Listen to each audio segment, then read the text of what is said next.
is called Baking with Julia, and I'm going to read Pecan Sticky Buns. Page 190. Such a nice recipe. It's a long recipe though, so hopefully you'll get some rest.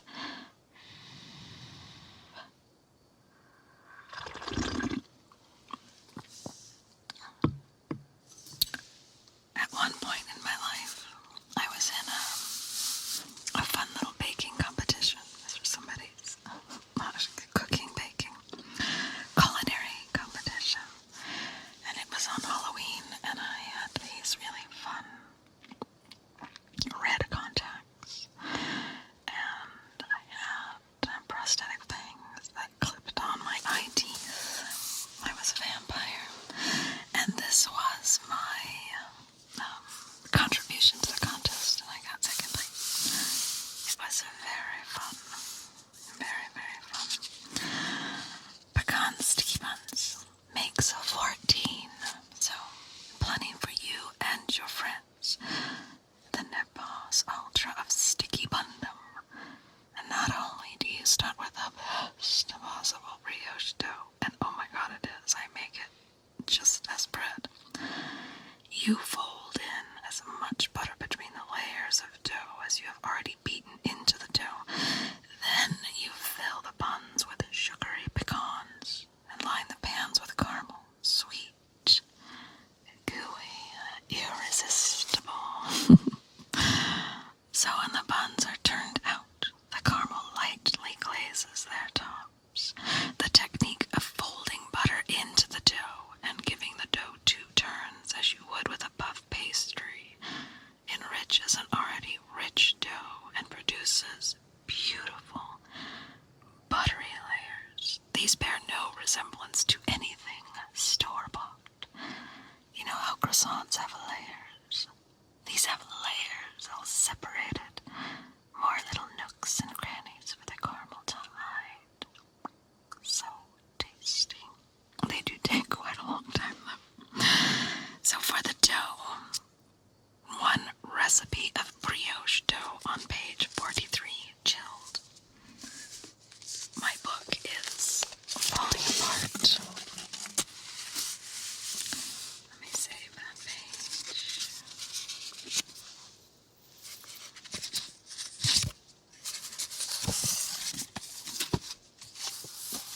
Brioche makes about 2 1/4 pounds of dough. Brioche is an elegant, yeasty dough, a cross between bread and pastry. It is rich with butter and eggs, and just a little sweet, pullable, a gentle tug when the bread stretches in long, lacy strands, fine textured, the result of being beaten for close to half an hour. Anyone beaten for half an hour is rather pliable, willing to accept a gentle tug. There is nothing difficult about making this perfect brioche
is made with a sponge. This gives the yeast a leisurely proofing period and a deep flavor. You'll notice that the sponge instructions call for adding dry yeast without a pre-soak to dissolve it. This is an unusual technique, one more commonly associated with the use of fresh yeast. If you have a doubt, have a bite.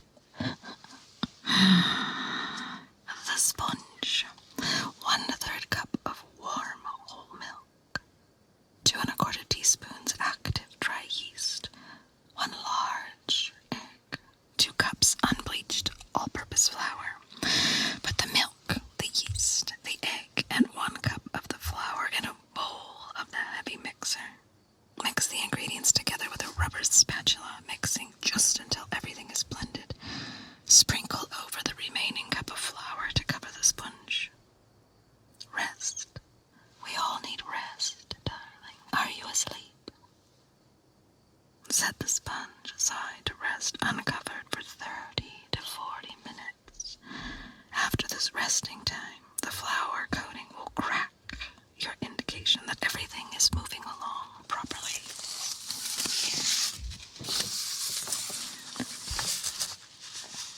The dough. 1/3 cup of sugar. 1 teaspoon kosher salt. 4 large eggs lightly beaten. 1 1/2 cups approximately of unbleached all-purpose flour. 1 1/2 sticks of unsalted butter at room temperature. 6 ounces of butter. Yum. Add the sugar, the salt, the eggs, and 1 cup of the flour to the sponge. Set the bowl into the mixer. Attach the dough hook and mix on low speed for a minute or 2, just until the ingredients look as if they're about to come together. Still mixing, sprinkle in 1/2 cup more of the flour. When the flour is incorporated, increase the mixer speed to medium and beat for about 15 minutes, stopping to scrape down the hook and bowl as needed. During this mixing period, the dough should come together, wrap itself around the hook, and slap the side of the bowl. It's so violent. If after 7 to 10 minutes you don't have a cohesive slapping dough, add up to 3 tablespoons more of flour. Continue to beat, giving the dough a full 15 minutes in the mixer. Don't skimp on the time. This is what gives the brioche its distinctive texture. Warning, be warned, your mixer will become extremely hot. Most heavy-duty mixers designed for mixing bread can handle this long beating. Although if you plan to make successive batches of dough, you'll have to let your machine cool down. Cool down completely between batches. It's good to let the heat wear off. If you have questions about your mixer's capacity in this regard, call the manufacturer before you start. Get its consent, darling. Incorporating the butter. In order to incorporate the butter into the dough, you must work the butter until it is the same consistency as the dough. You can bash the butter into submission with a rolling pin. Oh my. Or give it a kinder and gentler handling by using a dough scraper to smear it bit by bit across a smooth working surface.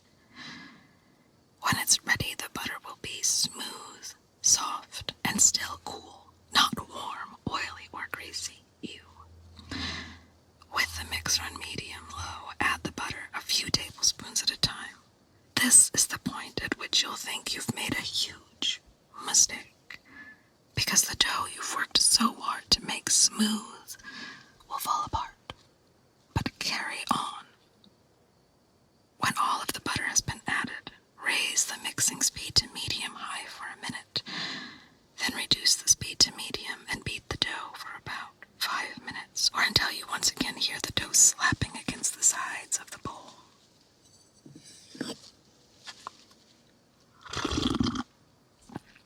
Clean the sides of the bowl frequently as you work. If it looks as though the dough is not coming together after 2 to 3 minutes, add up to 1 tablespoon more of flour. When you are finished, the dough should still feel somewhat cool. It will be soft and still sticky, may cling to the sides and the bottom of the bowl.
recipe.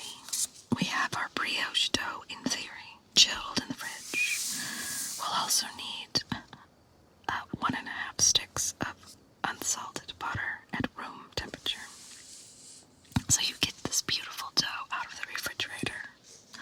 You divide the dough in half and keep one half covered in the refrigerator while you work the other on a lightly floured surface. Cool marble is ideal.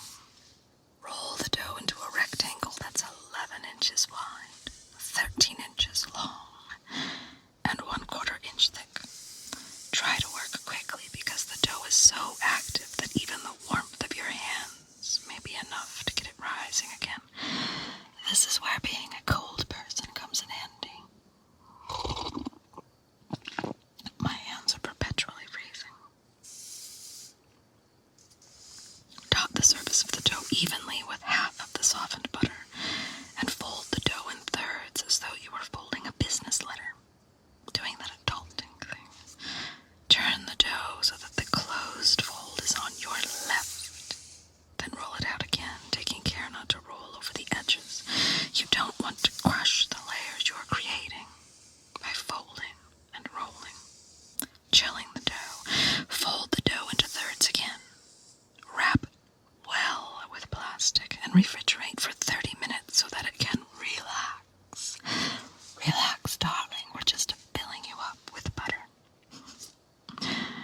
Repeat the rolling, folding, and chilling with the second piece of dough and the remaining butter. The filling. The filling requires a 1/4 cup of sugar, a 1/4 teaspoon of cinnamon. I think I put nutmeg in mine last time. It was tasty. 1 large egg, lightly beaten, and 1 cup of chopped pecans. I toasted mine first. I highly recommend toasting them. You stick them on a pan, put them in the oven, and watch them very closely, 325, until they're aromatic. You can stir them occasionally. You get all your filling bits ready. You mix the sugar and the cinnamon, and whatever other spices you want, together in a small bowl and keep close at hand. Remove the first piece of dough from the refrigerator and on a lightly floured work surface, roll into a rectangle 11 inches wide, 13 inches long, and a 1/4 inch thick, just like last time. Using a pastry brush, paint the surface of the dough with a beaten egg, leaving a top 1/4 of the dough bare and naked. Then sprinkle over half of the cinnamon, the sugar, and half of the chopped pecans. Spread everything around with your fingers so that the filling is evenly distributed. Very lightly roll the rolling pin over the dough to press the filling into it. Then, starting from the base of the rectangle, the not naked side, roll the dough up into a log, chilling the logs. Wrap the dough in plastic and freeze them until firm. All that butter that you've gotten there is going to get firm rather quickly. 45 minutes to an hour. This will make it easy to cut. Repeat with a second piece of dough. The sticky bun logs can now be double wrapped and kept in the freezer for up to a month. So you can make half of them and then make the other half later. 14 sticky buns is a lot. If left to freeze solid, the roll should be allowed to rest at room temperature for 15 minutes before you continue with the recipe. Now there's one more piece you have to make, darling, at the top. This requires more butter. 2 sticks of it, unsalted at room temperature. 1 cup packed brown sugar, and 42 pecan halves. Half of that if you're only making half at this point. While your logs are chilling, prepare the pans. You'll need 2 or 1 9-inch square. You'll need 2 or only 1 if you're making it. 9-inch round cake pans with high sides. I'm getting excited, can you tell? It's making me so hungry. Using your fingers, press a stick of butter evenly over the bottom of each pan. Sprinkle the brown sugar evenly over the butter. Now you're going to shape the buns. Remove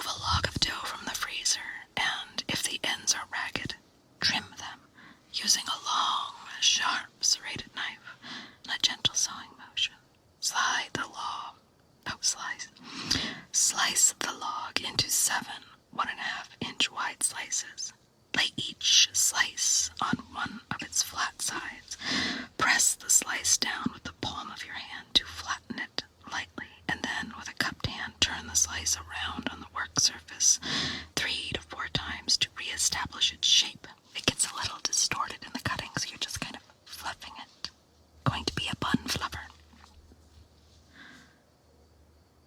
Press 3 pecans, flat side up, into the top of each slice so that the nuts form a triangle, holding onto the buns as best you can.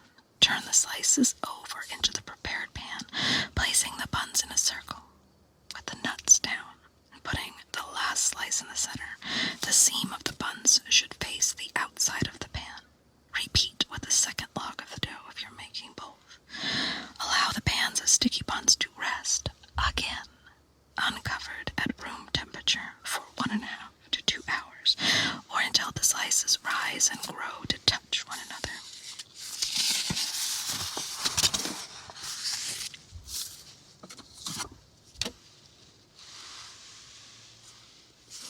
Baking the buns. Arrange the oven rack so that one rack is in the middle of the oven and the other is just below it. Preheat the oven to 350 degrees Fahrenheit for all of you Americans. Put the pans of sticky buns on the middle rack and slip a foil or parchment-lined jelly roll pan to the lower rack, at the ready to catch any drips. So messy. Bake the buns for 35 to 40 minutes, or until golden brown. As soon as you remove the sticky buns from the oven, invert them onto a serving dish. If you leave the buns in the pan for a few minutes, the sugar may harden, and then they'll be difficult to unmold. If this happens, soften the sugar by putting the pan over a flame, or the pan in hot water. Serve the sticky buns at room temperature, or just slightly warm. Never serve them straight from the oven. The caramelized topping is dangerously hot, molten even. Sticky buns should be served the day they are made. Contributing baker was Nancy Silverstone. I think way back in the day this was a TV show. I think I found it on YouTube once. Julia Childs was working with one baker at a time and learning one of their favorite recipes. I hope you're asleep, darling. And if you're not asleep, I do recommend, if you're interested in making these ridiculously yummy sticky buns, buy the book.